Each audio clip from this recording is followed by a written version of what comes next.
Hello दोस्तों, welcome back to my channel Doctor Yashasvi Medex. पदार्थ विज्ञान की इस सीरीज़ में आज हम पढ़ेंगे उपमान प्रमाण।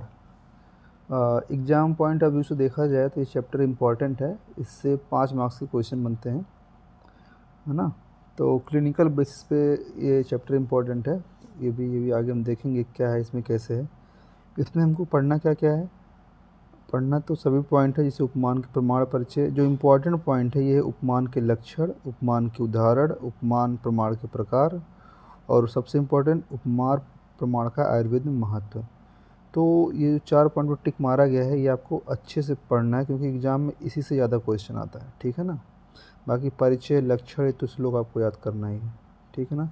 तो ये उपमान होता क्या है, इसमें ये देखिए हिंदी में लिखा गया है, ज्ञात वस्तु के स्वरूप मतलब समानता हो या असमानता हो के आधार पर अज्ञात वस्तु के स्वरूप का ज्ञान प्राप्त करना क्या कहलाता है, उपमान कहलाता है। इसको हम कंपैरिजन या तुलना कह सकते हैं, ठीक है ना। अब देखिए उपमान प्रमाण का परिचय। उपमान प्रमाण का स्वीकार न्याय दर्शन, पूर्व मीमांसा, उत्तर मीमांसा, प्रभाकर, पौराणिक, सुश्रुत आदि ने किया है। ज्ञान वस्तु के साथ सादृश्य को देखकर उसके आधार पर अज्ञात वस्तु का ज्ञान प्राप्त करना उपमान है। कहने का मतलब इसे कंपैरिजन इसमें करते हैं। मान लीजिए कोई चीज़ हमको नहीं पता है तो हम लोग कयास लगाते हैं, अनुमान लगाते हैं कि हाँ भाई ये भी उसी की तरह होगा। जैसे किसी को टिटनेस हो जाता है, एक कोई बीमारी होती है टिटनेस, ये मान लीजिए इसको डंडक कहते हैं, डेंगू। डेंगू में क्या होता है, तो इंसान पूरा जो शरीर रहता है वो टाइट हो जाता है, तो डंडक के समान हो जाएगा, है ना। तो टिटनेस में मान लीजिए होता है धनुष के आकार का शरीर हो जाता है। तो मान लीजिए अगर हम नहीं जानते कि उसका आगे क्या होगा तो हम कहेंगे कि उसका शरीर जो है धनुष के आकार का हो जाएगा। तो हम टिटनेस बीमारी का अंदाज़ा लगा सकते हैं कि उसमें टिटनेस में ऐसा हो जाता होगा, ठीक है ना। तो यही है। आगे बढ़ते हैं। उपमान शब्द की व्युत्पत्ति क्या है।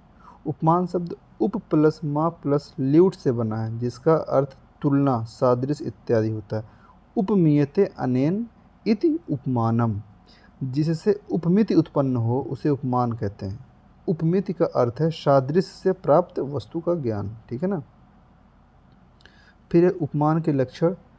तो चरक के अनुसार क्या है, औप्यम नाम यादन अनेन अनस्य सादृश्यम अधिकृत प्रकाशनम।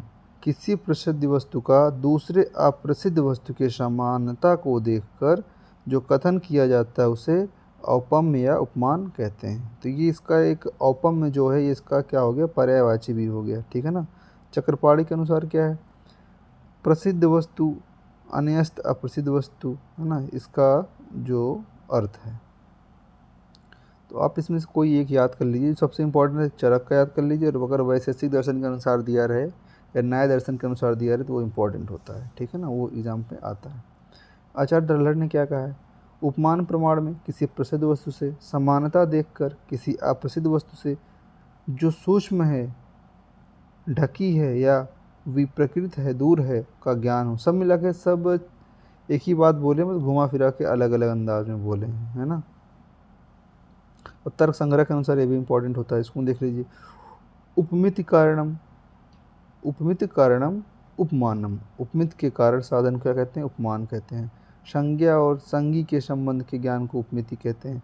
The statement that is done by looking at the similarity to an uncommon object of famous object is called उपमान। उसी को इंग्लिश में बोल दिया। उपमान प्रमाण के उदाहरण के एग्जाम्पल क्या है, दंड को देखकर दंडक रोग को समझना। दंड को देखकर दंडक रोग को समझना, ठीक है ना। मान लीजिए डंडा है, ये दंडक रोग हो गए, ठीक है ना। अब धनुष को देखकर धनुस्तंभ रोग समझना। धनुस्तंभ रोग क्या है, जिसको टिटनेस कहते हैं, मैंने पहले ही दिखा दिया था आपको। फिर आचार्य डल्लर के अनुसार क्या है, मांस को देखकर मशक, है ना। तो मांस ये क्या है, एक दाल है, वो देखकर मशक स्मॉल हाइपर पिगमेंटेड एरिया का ज्ञान किया जाता है ना। तिल की परिमाण का तिल का अलग ब्लैक मोल होता है ना, कहते हैं तिल को देखकर। विदारी कंद की तरह विदारी रोग, डायबिटीज। शालुक की तरह पनसिक रोग, growth in an external auditor canal. जैसे किसी के कान के आगे वो निकला रहता है ना, इल्ला टाइप जो कहते हैं, growth in external artery canal, ठीक है ना, वही है। तर्क संग्रह के अनुसार क्या है, गाय को देखकर नीलगाय को समझना। मान लीजिए कोई नीलगाय नहीं देखी है, तो अगर हम गाय देखें, गाय जानते हैं, तो हम क्या एक तरह से वो अनुमान लगा सकते हैं कि भाई नीलगाय भी इसी तरह होता होगा, हल्का फुल्का फ़र्क होता होगा, ठीक है ना, ये चीज़ें होती हैं। तो उसके प्रकार क्या क्या है, साधर्म उपमान, वैधर्म उपमान, धर्म मात्र उपमान। तब इसका जो आपको इसका डेफिनेशन के साथ साथ इसका एग्जाम्पल आपको 100% याद करना है, क्योंकि एग्जाम में डायरेक्ट क्वेश्चन आता है, एकदम डायरेक्ट, ठीक है ना। ये तो अब देखिए साधर्म उपमान, और एग्जाम में जो क्वेश्चन आता है वो डिजीज से रिलेट करके आएगा आपके, है ना। साधर्म उपमान क्या है, किसी ज्ञात वस्तु के सादृश्य के आधार पर किसी अज्ञात वस्तु का ज्ञान प्राप्त करना साधर्म उपमान है। उदाहरण, गाय जैसी नीलगाय। ऐसा सुनकर कोई व्यक्ति जब जंगल में जाता है और यदि वह गाय जैसे शरीर को देखता है तो वह ज्ञान करता है कि यही नील गाय है। उस ज्ञान को साधर्म उपमान कहते हैं। कंपैरिजन हो गया, ठीक है ना। अब देखिए, मान लीजिए अगर हम कहें कि जो हमारी किडनी होती है वो बीन शेप की होती है। अगर आप बीन्स देखे होंगे, इसको राजमा भी कहते हैं, है ना, तो उस टाइप का हमारा किडनी होता है। तो while studying anatomy for the first time we come across example like kidney is bean shaped. We know shape of bean and thus we get the knowledge of kidney without actually looking at the kidney. This is called साधर्म उपमान। ठीक, next example क्या है, वैधर्म उपमान, dissimilarity based analogy. उसमें क्या था, similarity based analogy. किसी ज्ञात वस्तु के विषमता या असमानता के आधार पर किसी अज्ञात वस्तु का ज्ञान प्राप्त करना वैधर्म उपमान कहलाता है या है। उदाहरण में क्या है, गधे जैसे दिखने वाला परंतु उससे भिन्न शरीर पर काली व सफ़ेद धारियों युक्त जो होता है उसे जेब्रा कहते हैं। जैसे कि जो जेब्रा होता है वो गधे जैसा दिखता है, लेकिन गधे की बॉडी प्लेन होती है और इसके बॉडी पर पैटर्न बना रहता है सफ़ेद और काला, तो हम जान जाएंगे कि ये जेब्रा है, ये गधा है। ठीक, तो ये डिसिमिलरिटी हो गया। अब क्या है, in the blood smear below the cell RBC which is not round और सिकल शेप। अब जैसे कुछ जो आरबीसी की शेप कैसे होते हैं, सिकल शेप जब हो जाएगा, सिकल शेप बोले तो इसे, इसको आप कहते हैं, इसे चंद्रमा निकलते हैं ना, आधा चंद्रमा, तो वो सिकल शेप कह सकते हो। अब आ गया धर्म मात्र उपमान। यदि किसी वस्तु का ज्ञान उसकी विशेषताओं के आधार पर किया जाता है तो उसे धर्म मात्र उपमान कहते हैं। जिसके नाक पर सींग हो ऐसे प्राणी को गैंडा कहते हैं, तो गैंडे के नाक पर सींग है। Cell which is 2 to 5 lobe nucleus are called neutrophils. आप ये 11th क्लास में पढ़े होंगे ब्लड सर्कुलेशन वाले चैप्टर में कि कौन से सेल का न्यूक्लियस कैसा होता है ना। ठीक, तो ये हो गया।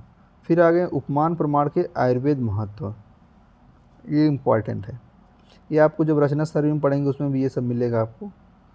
उपमान प्रमाण का आयुर्वेद में व्यापक उपयोग है। आयुर्वेद के विभिन्न विभागों में उपमान का उपयोग किया जाता है। जैसे शरीर रचना में उपमान का उपयोग, शुक्र धातु को स्फटिक के समान कहा गया है। मतलब जो शुक्र धातु है स्पर्म, उस कैसे होता है, रंगहीन, पारदर्शी, है ना, प्राकृतिक खनिज, स्फटिक, ट्रांसपेरेंट भी होता है। गर्भाशय को रोहित मत्स्याकृति कहा गया है, ठीक है ना। चरक संहिता ने पुरुष शरीर की तुलना ब्रह्मांड से की है, पुरुषोयम लोक संहिता। हृदय को पुंडरी कमल के समान कहा गया है, किसमें, रचना शरीर में। अब ये चीज़ क्रिया शरीर, रचना शरीर बोले तो एनाटमी, क्रिया शरीर बोले तो फिजियोलॉजी। तो शरीर क्रिया में उपमान का उपयोग क्या है, मूत्र निर्मित में नदियों से तुलना की गई है। कहने का मतलब जो यूरिन फॉर्मेशन है उसकी कंपैरिजन किससे कहे हैं, नदी से किया गया है। धातु पोषण न्याय, जैसे खलेक पोत, केदारकुल आदि में उपमान का उपयोग किया गया। अब ये खलेक पोत क्या है, केदारकुल क्या है, तो ये जैसे रस रक्त मांस में अस्थि मज्जा शुक्र कैसे बनते हैं, तो ये सब बताया गया इसमें। तो ये आपको क्रिया शरीर में पढ़ाया जाएगा। रस रक्त संवहन, ब्लड सर्कुलेशन की तुलना शब्द अर्ची जल से की गई है, ठीक है। रोग निदान में उपमान का उपयोग, पांडु के रोगी को का पांडु मतलब इसको कंपैरिजन कर सकते हैं एनीमिया के रोग का वर्ड केतकी धूल के समान कहा गया है। आमवात में आमवात अर्थराइटिस है ना, विशिष्टि दंशवत वेदना कही गई है। महाश्वास में श्वास की गति ऋषभक फ्यूरियस बल की तरह बताई गई है ना। अब देखिए द्रव्यगुण ये सेकंड ईयर का टॉपिक है।